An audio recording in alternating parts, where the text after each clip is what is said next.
Hi, Matt Beyer of Matt Beyer Organizing with Organizing Myths. Many of these myths that I'm going to look at represent conventional organizing wisdom, so if this wisdom works for you, great. But if you find it unsuccessful, then this video is for you. Each myth comes with an explanation of why it may not work and advice on what to do instead. Myth number 1. When in doubt, throw it out. This is advice that shedders tend to give keepers. It doesn't work because it leads to regrets, and nothing slows down the organizing process faster than having regrets. Instead, clarify the why. When you are clear on why you are keeping something, it takes you to where it should go. For example, if you realize you are keeping something for sentimental reasons, sort it with the other keepsakes. Then get right back to the easier decisions to sustain progress. This might sound like shifting clutter, but actually you've moved the process forward. The next time you see that object, it will be in the right context, and context drives decisions. Myth number 2. If you haven't used it in a year, throw it out.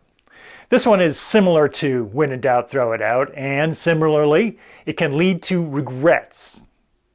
Maybe you would have used the item if you knew where it was. There can be many good reasons why an item has been concealed. Instead, move the item to a more visible location. When it's been given a fair chance and you still don't use it, then it becomes easier to toss without regret. If you can date it, this clarifies the reality further.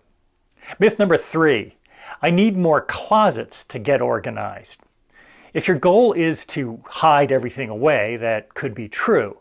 But if your goal is to stay organized, it's probably not. You have to prioritize to organize. By pulling everything out of a closet, we find that much of it has been forgotten and can either be relocated or purged. As a result, you can easily find and access everything because it fits comfortably and you don't need another closet. Myth number 4. Organizing is about keeping a perfect home. Professional organizers actually tend not to be perfectionists, but our clients often are. That is, if a job can't get done perfectly, then it doesn't get done at all. And there it sits in piles. I think more often than not, organizers believe a good plan today is better than a perfect plan tomorrow.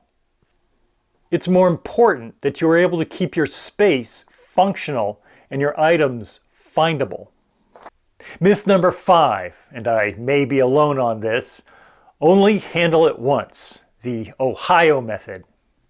The thinking behind this advice is that you want to avoid pushing paper from one pile to the other without making progress. Handle it once, make a final action on it before moving on to the next piece. The problem with that approach is that it puts too much pressure on you to make the perfect decision out of context, and that slows the process down too much.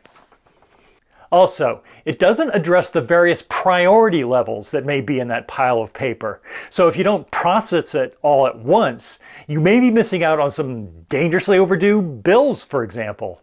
Watch my video on paper filing made easy for the alternative that I recommend. And myth number 6, I don't have time to be organized. Does organizing take time? Of course it does. But if you get organized correctly, it takes significantly less time to stay organized.